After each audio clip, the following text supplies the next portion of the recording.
প্রিয় শিক্ষার্থীবৃন্দ, তোমাদেরকে আমার অনলাইন ক্লাসে স্বাগত জানাচ্ছি। আজকে আমার এটি 3 নম্বর ক্লাস। প্রিয় শিক্ষার্থীবৃন্দ, আমি তোমাদের যে অধ্যায়টি পড়াচ্ছিলাম সেটি হল 6ষ্ঠ অধ্যায়। এই অধ্যায়ে আমি ইতিমধ্যে 2টি ক্লাস নিয়েছি। আজকে এই অধ্যায় নিয়ে শেষ ক্লাস।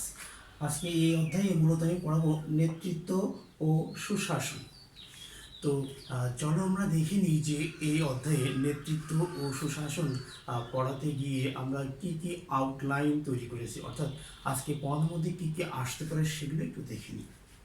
প্রথমেই দেখো নেতা, অর্থাৎ নেতা কে বা কি রকম হয় সে বিষয়টি জানবো। পরবর্তীতে আসো নেতৃত্ব, নেতৃত্বের প্রকারভেদ, নেতৃত্বের গুণাবলী, সুশাসনে নেতৃত্বের কি ভূমিকা থাকতে পারে সেই বিষয়টি নিয়ে আমরা আলোকপাত করব। তো প্রিয় শিক্ষার্থীবৃন্দ, তোমাদের মনে আছে গত ক্লাসে তোমাদের কিন্তু আমি একটা প্রশ্ন রেখে গিয়েছিলাম। সেটা এরকম যে মার্কিন যুক্তরাষ্ট্রের দল ব্যবস্থা ও বাংলাদেশের দল ব্যবস্থার মধ্যে মূল কি পার্থক্য। আশা করি তোমরা অনেকেই এই হোমওয়ার্ক তৈরি করেছো। তোমরা আমার ভিডিও টিউটোরিয়ালের নিচে খাতায় লিখে সেটা ছবি তুলে পোস্ট করতে পারো, কিংবা মোবাইলে লিখেও তোমরা সেটা দিতে পারো। আমি সেখানে দেখবো এবং কমেন্ট করব কি কি ভুল হয়েছে কিংবা সঠিক হয়েছে। চলো সময় ক্ষেপণ না করে আমরা মূল আলোচনায় চলে যাই। প্রথমেই নেতা কিংবা নেতৃত্ব নিয়ে কথা বললে নেতাকে আগে আইডেন্টিফাই করতে হয়। এই নেতার ইংরেজি যে শব্দ সেটা হলো যে লিডার, আর নেতৃত্ব হলো লিডারশিপ। মূলত শব্দ দুটি ইংরেজি লিড থেকে তৈরি হয়েছে। তো লিড অর্থ কি? পরিচালনা করা, অর্থাৎ যিনি পরিচালনা করেন তিনি নেতা। আশা করি তোমরা নেতা বলতে ঠিক কী বোঝায় সেটা বুঝতে পেরেছ। এরপরে আসো যে নেতৃত্ব, যার ইংরেজি প্রতিশব্দ লিডারশিপ, অর্থাৎ যিনি নির্দেশ প্রদান করতে গিয়ে, দায়িত্ব পালন করতে গিয়ে কতগুলো দক্ষতা এবং গুণ অর্জন করেন। তার মানে আমরা এমন করে বলতে পারি নেতৃত্ব হলো নেতার দক্ষতা ও গুণ। আশা করি তোমরা সেটাও বুঝতে পেরেছ। আমি তোমাদের নেতা ও নেতৃত্ব বলতে গিয়ে 2-3টি ইংরেজি শব্দ ব্যবহার করেছি। একটা হলো লিড, লিডার, লিডারশিপ। মাঝে মাঝে এমসিকিউ পরীক্ষায় কিন্তু এই শব্দগুলো দিয়ে দেয় যে নেতার ইংরেজি প্রতিশব্দ কি, নেতৃত্বের ইংরেজি প্রতিশব্দ কি। তোমরা প্রায়শই ভুল করো, এই জন্য আমি একটু আলাদা করে বলার চেষ্টা করলাম। যাই হোক, এরপরে আমরা আসি যে নেতৃত্বের প্রকারভেদ। তোমরা দেখো এই পাশে আমি কত ধরনের নেতৃত্ব হতে পারে সেটা নিয়ে একটা আউটলাইন এখানে তৈরি করে দিয়েছি। তোমরা একটু হোয়াইট বোর্ডের দিকে খেয়াল করলেই বুঝতে পারবে যে নেতৃত্বের ধরনটা ঠিক কত রকমের হতে পারে। আমি একটু পয়েন্টগুলো বলে যাই, একটু খেয়াল করো। প্রথমেই আছে বিশেষজ্ঞ নেতৃত্ব, এরপরে আছে রাজনৈতিক নেতৃত্ব, সম্মোহনী নেতৃত্ব, প্রশাসনিক নেতৃত্ব, তত্ত্বাবধানকারী নেতৃত্ব, একনায়কতান্ত্রিক নেতৃত্ব, গণতান্ত্রিক নেতৃত্ব, সর্বাত্মকবাদী নেতৃত্ব, সনাতন নেতৃত্ব। তো এখানে অনেকগুলো নেতৃত্ব আছে, কিন্তু মূলত দেখা যায় কি তোমাদের পরীক্ষায় এই যে প্রথম যে 3টি নেতৃত্ব, সেই 3টি থেকেই ঘুরে ফিরে কিন্তু প্রশ্ন আসে। তো আমি মূলত আজকে তোমাদের এই 3টা নেতৃত্ব নিয়ে আলোচনা করব। তো প্রথমেই চলো আমরা দেখে নিই বিশেষজ্ঞ নেতৃত্ব কি। বিশেষজ্ঞ নেতৃত্ব হলো যে কোনো একটি বিশেষ পেশায় যে বা যারা দক্ষতা অর্জন করে জনগণকে বিমোহিত করতে পারে, প্রভাবিত করতে পারে, কল্যাণ করতে পারে, তখনই সেটাকে আমরা বিশেষজ্ঞ নেতৃত্ব বলতে পারি। যেমন তোমাদের তো হামেশাই ডক্টরের কাছে যাওয়া লাগে। তো কোনো একজন ডক্টর তার কাজ, দক্ষতা ও গুণাবলী দিয়ে যখন মানুষকে বিমোহিত করতে পারে, মানুষকে প্রভাবিত করতে পারি, তখনই আমরা কিন্তু ওই ডক্টরের গুণাবলীকে কি বলতে পারি? বিশেষজ্ঞ নেতৃত্ব বলতে পারি। আশা করি তোমরা এটা বুঝতে পেরেছ। পরের নেতৃত্বে আমরা যাই, সেটা হলো রাজনৈতিক নেতৃত্ব।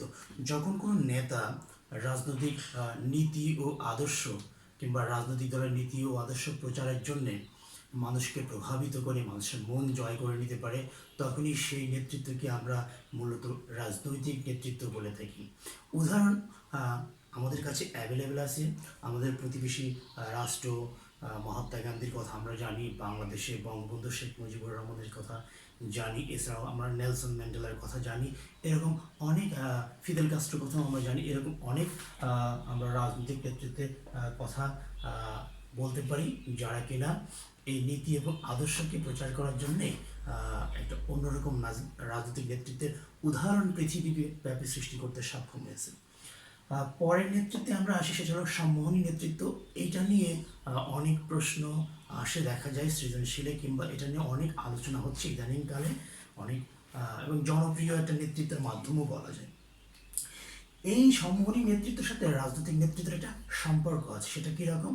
এটা এরকম যে এইখানেও দেখা যায় কি কোনো রাজনৈতিক নেতা তার রাজনৈতিক দলের কিংবা নিজের নীতি ও আদর্শকে প্রচার করার জন্যে জনগণকে বিমোহিত করে, প্রভাবিত করে।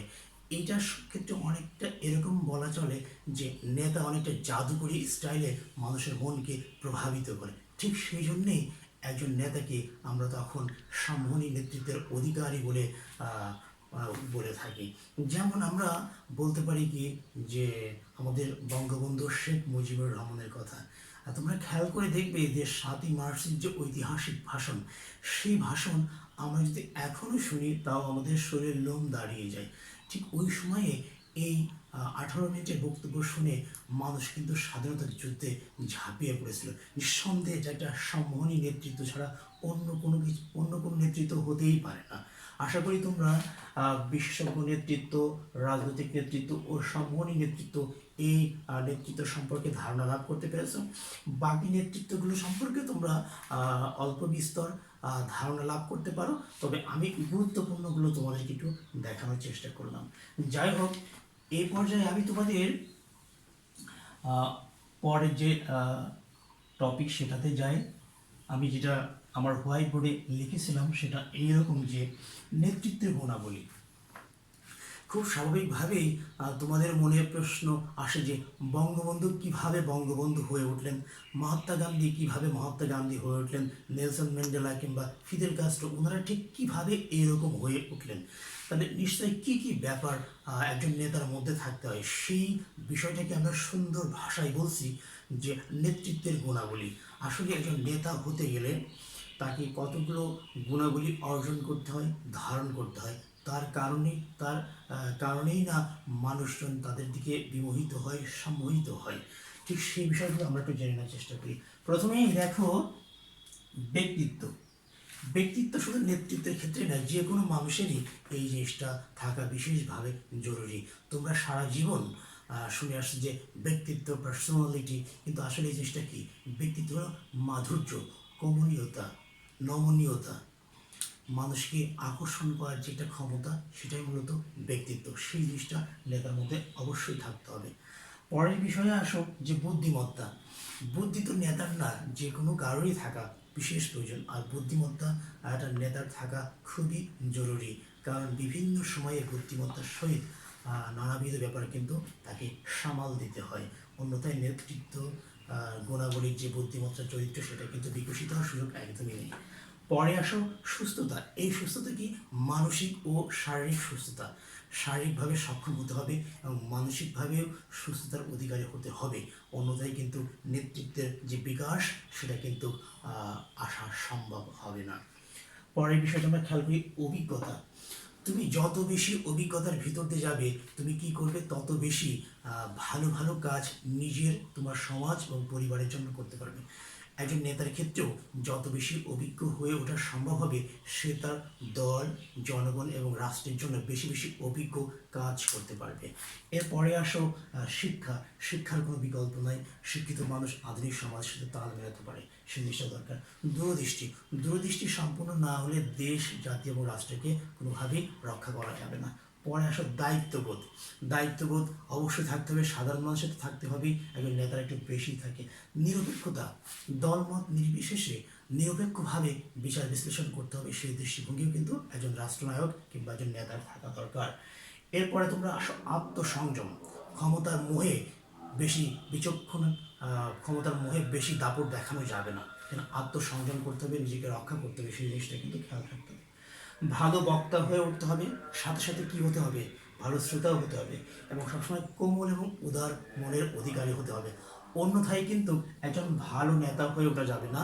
তার মানে তুমি কি থাকবে, তুমি রহিমই থাকবে, তুমি কুদ্দুসি থাকবে, কিন্তু বঙ্গবন্ধু হয়ে উঠতে পারবে না। এই জন্যে তোমাকে এই সমস্ত গুণের অধিকারী হয়ে উঠতে হবে। শুধুমাত্র রাজনৈতিক ক্ষেত্রে না, যে কোনো ক্ষেত্রেই তোমাকে কিন্তু এই গুণগুলোর অধিকারী হলে কিন্তু তুমি যে কোনো জায়গায় নেতৃত্ব দিতে পারবা। সেটা ক্লাসরুম থেকে শুরু করে তোমার পেশা জীবনেও কিন্তু পারবে। সেই জিনিসটা আমরা ইতিমধ্যে জানার চেষ্টা করেছি। এরপরে আসো যে বিষয়টা পড়াবো, সুশাসনের নেতৃত্ব। এরকম ইন্টারেস্টিং ব্যাপার যে সুশাসনের মানে নেতৃত্ব কিভাবে সুশাসন আনতে পারে, খুবই গুরুত্বপূর্ণ একটা ব্যাপার। আমরা প্রথমেই দেখি যে কিভাবে নেতৃত্ব সুশাসন আনে। যেমন দলীয় দলীয় নীতি নির্ধারণ, দলীয় নীতি গ্রহণই লিখলাম, দলীয় নীতি নির্ধারণ। তো সেক্ষেত্রে আমরা যেটা দেখতে পাই যে দলীয় নীতি ঠিকঠাক মতো যদি নির্ধারণ করা হয়, পরবর্তীতে সেটা কি হয়, দলের মধ্যে একটা শৃঙ্খলা সৃষ্টি হয় এবং শৃঙ্খলা নিঃসন্দেহে সুশাসনের জন্য একটা ভালো দিক। পরে আসো রাষ্ট্রীয় নীতি নির্ধারণ। রাষ্ট্রীয় নীতি নির্ধারণ করা। তুমি একটা রাজনৈতিক দলের নেতৃত্ব দিচ্ছ, কিন্তু তোমার যদি কখনো রাষ্ট্রীয় ক্ষমতায় যাও, সেক্ষেত্রে সেই রাষ্ট্র তুমি কিভাবে পরিচালনা করবে সেই বিষয়টা কিন্তু একজন নেতার জানা থাকা দরকার। ফলশ্রুতিতে কি হবে, ফলশ্রুতিতে সুশাসন আনা কিন্তু ক্ষমতায় থাকা অবস্থায় সম্ভব হবে। এরপরে আসো জনমত। জনমত তৈরি করা নেতার অন্যতম গুরুত্বপূর্ণ কাজ, কারণ জনমত গণতন্ত্রের প্রাণ এবং সেই কাজটা ঠিকঠাক মতো করতে পারলে ওই নেতা কিন্তু সফলতার সহিত তার যাবতীয় কাজ কিন্তু করতে পারবে। এছাড়া আরও আরও যে বিষয়গুলো আমরা নিয়ে আসতে পারি সেটা হলো যে জাতীয় স্বার্থ।